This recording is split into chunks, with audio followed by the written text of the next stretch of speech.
Change and growth can happen at any time, but when a new year begins, a feeling of hope and optimism seems to accompany us. We have the feeling that we can close a chapter and look forward to new possibilities. Over the past few days, as I try to slow down and imitate the rhythm of nature, I've been reflecting on my resolutions for this year. Unlike in the past, I realized that none of them was related to milestones, appearance, or outcome-oriented achievements. Dearest reader, please know that these are just my thoughts and reflections, shaped by my own circumstances. Despite facing many challenges, I am well aware that having the opportunity to reflect on habits and decisions is not a privilege everyone has. But if some of my words resonate with you or inspire you, then it will have been worth it.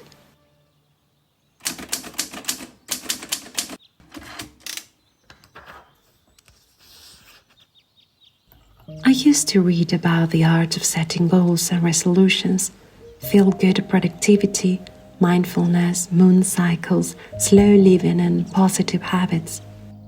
While it is true that I've been quite inspired by each publication, none of them seems to fit my reality, life approach, and my highly sensitive and over-romantic personality. So it became evident that the answers had to stem from my own introspection, rather than a motivational approach that lacks realism and that romantic, fanciful, and magical touch that mine exudes. I've always been an overthinker, and reflecting comes naturally to me. However, dedicating time at the beginning of the year for a cozy conversation with myself felt timely, allowing me to contemplate the habits and mindset I want to embrace this year. And now, I want to share them with you.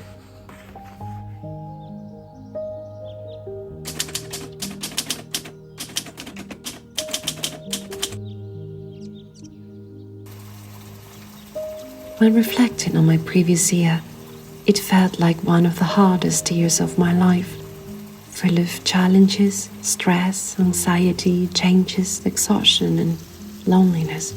But it was also one of the best ones so far, for within its tumultuous waves, I found myself closer to my true self than ever before. I understood that it was a year to lay the foundations of a new life, and that I needed to go through all that if I wanted to start anew. Simply turning the page was not an option, because I was still in the middle of a complex chapter. So, despite the pain, the drastic mood swings, and the tears that sometimes seem to come out of nowhere, I decided to embrace those feelings and see myself as one of those movie characters who are going through a tough time, but who eventually overcome whatever they are facing. And the best part of it is that, even though those characters never know it, we are all rooting for them, believing in them, and trusting that they will succeed. These emotions make us humans, and sometimes they are necessary to appreciate moments of happiness. They also make us more compassionate and empathetic towards others. Whenever we face a difficult time, perhaps it helps to remember that we are the characters of our own movies. No one finds a movie interesting when everything goes perfectly well the whole time. It is the ebb and flow of hardships that shapes a compelling story.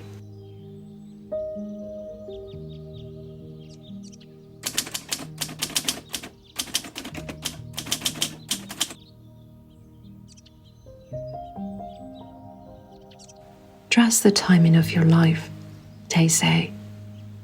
I've heard this quote several times before and tried to believe it over and over. But the truth is that I hadn't understood it until recently. Sometimes we want opportunities, people, or achievements to arrive in our lives at the same time we wish for them. While I am now certain of my worthiness, I often wonder, am I really prepared for them? Am I the best version of myself, or at least the version I want to be? I cannot say I had a sad or tragic life, but I lived a life that didn't belong to me. I lived disconnected from my true self. It was only a few years ago that I felt like I had awakened and started my journey to remedy that. After this awakening, I felt I had it all figured out and that I was ready to start a new chapter of my life. I never considered the wounds that were still open and the scars that would still accompany me. So I failed again and again and realized that I wasn't ready for those new chapters and that there were many things to work on first. So now I almost don't want some things to appear in my life, even though they are my dreams and deepest wishes, because I know I'm still not the person to deal with them and fully enjoy them. Perhaps I am still not ready to embrace happiness because I'm still learning, growing, and discovering myself.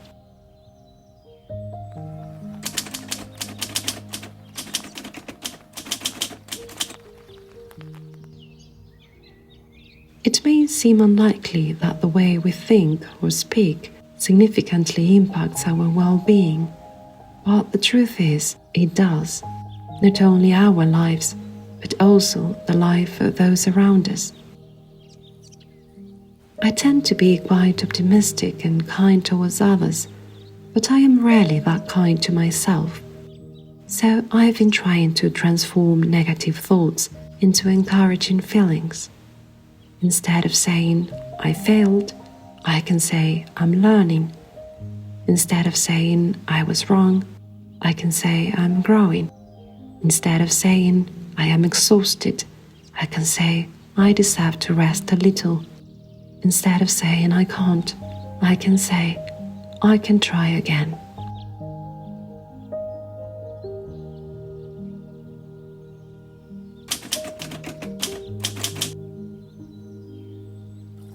Perhaps the most significant change in my life, and a habit that I have been trying to embrace since that moment I call the awakening, has been to question my thoughts and decisions. A few years ago, I realized that I had some aspirations or expectations that were not really mine. They didn't resonate with my true self and the life I envisioned. It was simply the norm I was used to, what everyone else around me had done or was planning to do, and I assumed that was the path I would take too. When we are children, we see things around us and make assumptions. Then, our family and society might push us to confirm those assumptions, and without even questioning them, they become our reality and identity. Feeling special might be a goal for many, but not everyone likes to feel different. Society makes it so hard when you are wired differently than the people around you. Sometimes you feel judged, even by the people who love you the most, and you start to feel that there is something wrong with you. You become a different version of yourself, one that fits in, one that is accepted. There is nothing wrong with doing or being like most people, but make sure you are choosing it consciously, whether it is a big life decision or simple choices here and there. Make sure the decisions are yours. Even when we have to make some compromises and sacrifices, don't let anyone or anything stop you from being yourself.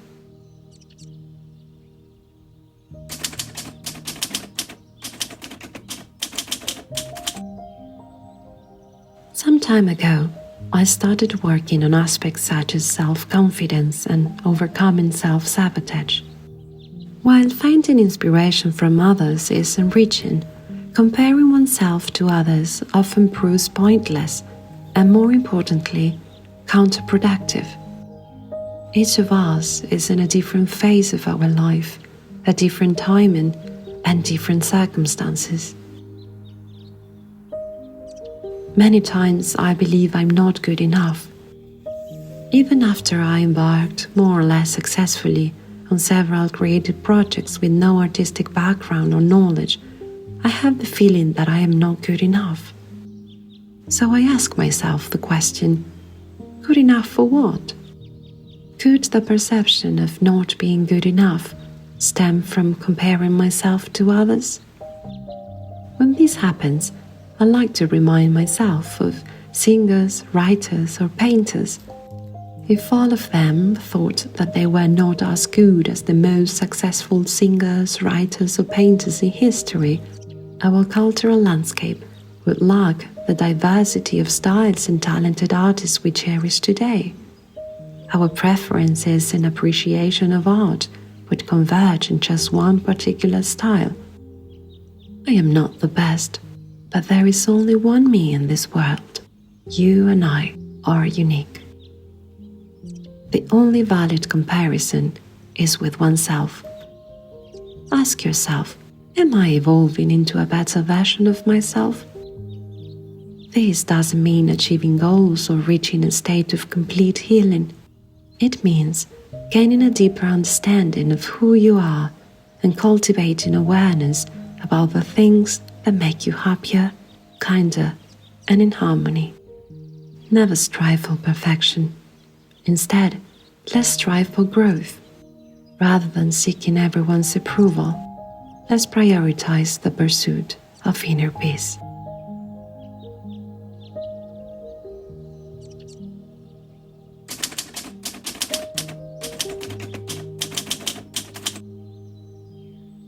Perhaps you can relate to the feeling of being so overwhelmed in front of a long to-do list that you can't even start with one task. Sometimes I can't even prioritize, and everything seems urgent and important. I often end up doing the most trivial things just for the sake of ticking them off the list and experiencing a fleeting feeling of accomplishment. We tend to remember more the tasks that are pending than the ones we have already completed. Day after day, we accomplish many tasks that are not even on our lists, but we rarely feel proud of having completed them. Even after finishing a huge and important task or project, my mind often shifts to the one I still haven't completed. And even after acknowledging that my body is exhausted and that I didn't take a break the whole day, I might feel that I didn't do enough. So I find that writing down or doing a mental recap of every single task I completed or started is as important as my to-do list. Making the bed, doing the laundry, buying groceries, cleaning, answering messages, or opening the mailbox also take my time and energy throughout the day. It is fair to recognize them as well and to feel proud of all the things achieved, whether big or small. Writing down what tasks or activities take your time during the day can also help you understand where you are spending most of your time and if any changes are necessary.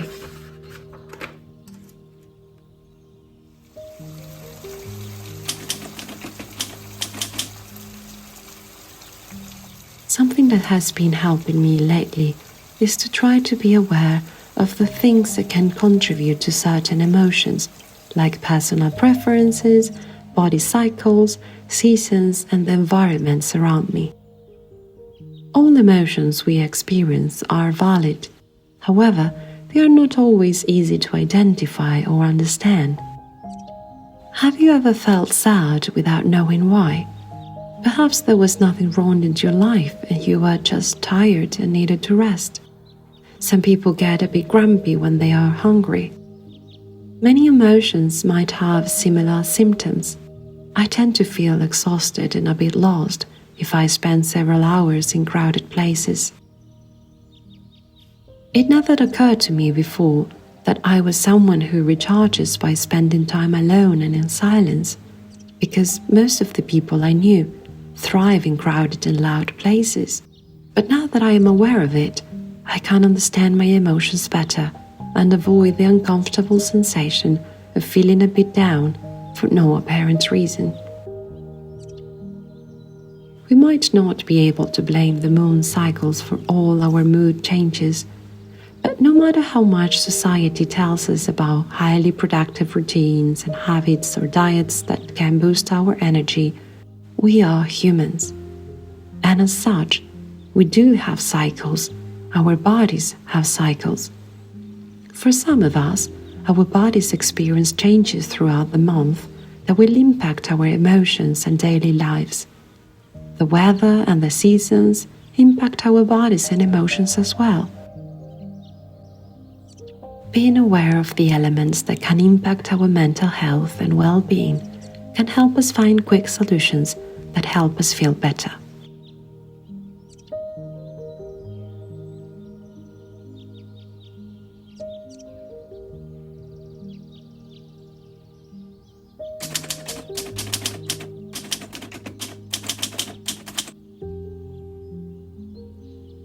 Circumstances are temporary, both yours and others. I like to reflect on them and separate the things I can do to improve them and the things over which I don't have control. Then I remind myself that no matter how painful the present is, it could be that this is my time to grow and not to glow.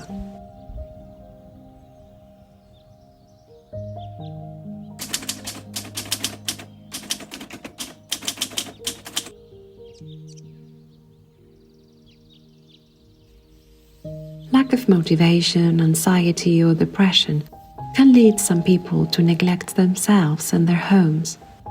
For others like me, a bit obsessed with cleanliness can lead us to get even more obsessed and spend a significant amount of time making sure everything is shining and sparkling before we can allow ourselves to enjoy a cup of tea. No matter which side you are on, make sure you find balance. Take personal hygiene as something more than a basic need, an art a bit of coziness and comfort.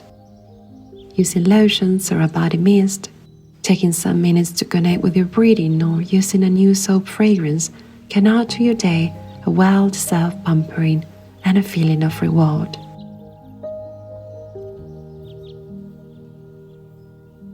Keeping your home clean and tidy can also help you feel better. Engaging in simple cleaning tasks can make you feel useful and productive and will result in a more enjoyable space to tackle your next task or enjoy a moment of rest. Lighting candles and adding fragrances and comforting objects can contribute to your well-being and motivation. If you tend to spend more time cleaning than relaxing, try to make adjustments to bring balance and comfort into your life.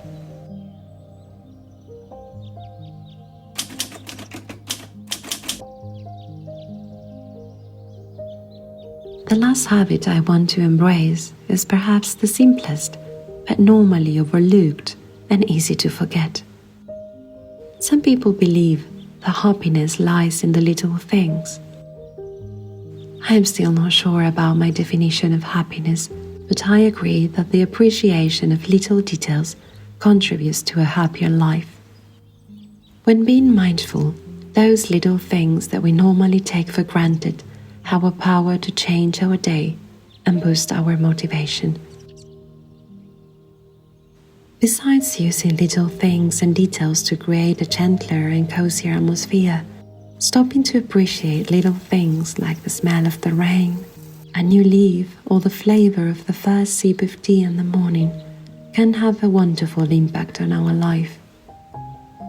I believe the appreciation of these things make us humble and grateful, and above all, it makes us realize how lucky we are if we are able to experience them.